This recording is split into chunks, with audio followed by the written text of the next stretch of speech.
attitudes, policies, and institutions seem to function quite independently of one another.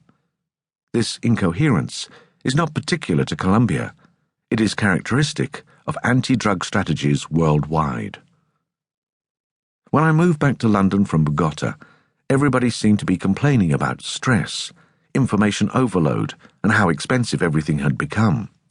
Why then, I wondered, did sizable numbers of Londoners regard the strongest stimulant known to mankind as suitable Friday night entertainment?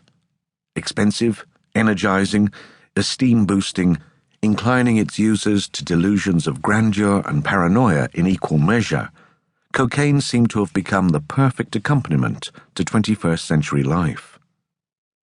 In 1903, the British Committee on the Acquirement of Drug Habits described cocaine users as typically bohemians, gamblers, high and low-class prostitutes, night porters, bellboys, burglars, racketeers, pimps, and casual labourers. By 2008, cocaine had become ordinary. Indeed, its ordinariness was what most perturbed the authorities. According to The Times, police say privately that cocaine is becoming as acceptable in middle-class Britain as cannabis was a generation ago, and that they are losing their battle against the drug.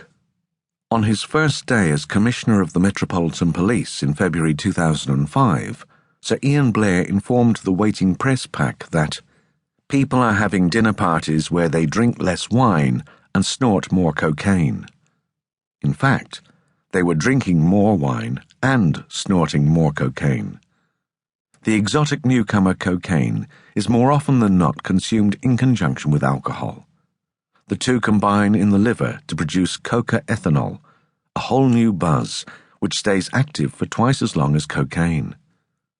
I'm not interested in what harm it is doing to them personally, the new Commissioner of Police went on, but the price of that cocaine is misery on the streets of London's estates and blood on the roads to Colombia and Afghanistan. The Commissioner's words echoed those of Nancy Reagan, who in 1988 warned that, if you're a casual drug user, you're an accomplice to murder. Critics of recreational drug use find themselves in a quandary.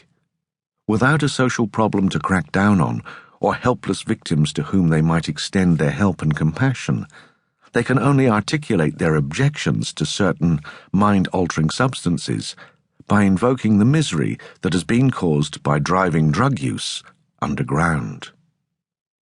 The source of the problem, it would seem, is the desire for luxury. Cocaine has long been familiar and acceptable to the wealthy and famous. Young British people aspiring to both wealth and fame are paying for and enjoying cocaine as never before.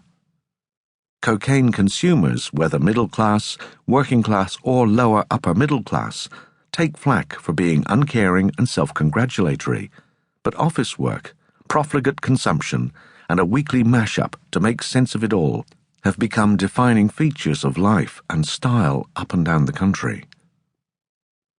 If the likes of Sir Ian Blair and Nancy Reagan were looking for a social problem, why didn't they target the daily use of crack by the destitute? Unlike the prostitutes of 1903, most of today's sex workers are in the business only to raise money to pay for their expensive, compulsive crack and/or heroin use. Casualties of crack cocaine have become part of the street life of my neighbourhood in London, and several friends of mine have become compulsive users of heroin and crack. Why are there still so many problematic drug users? Why do some people succumb to addiction, while others seem able to treat cocaine as mere ornamentation? And why is addiction suddenly being bandied about to explain overeating?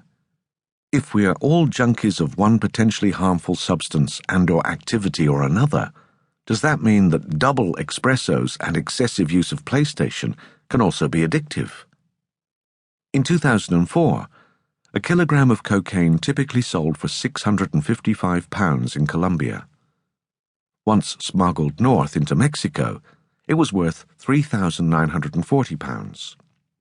Once over the border and into the United States, it would sell for £11,750.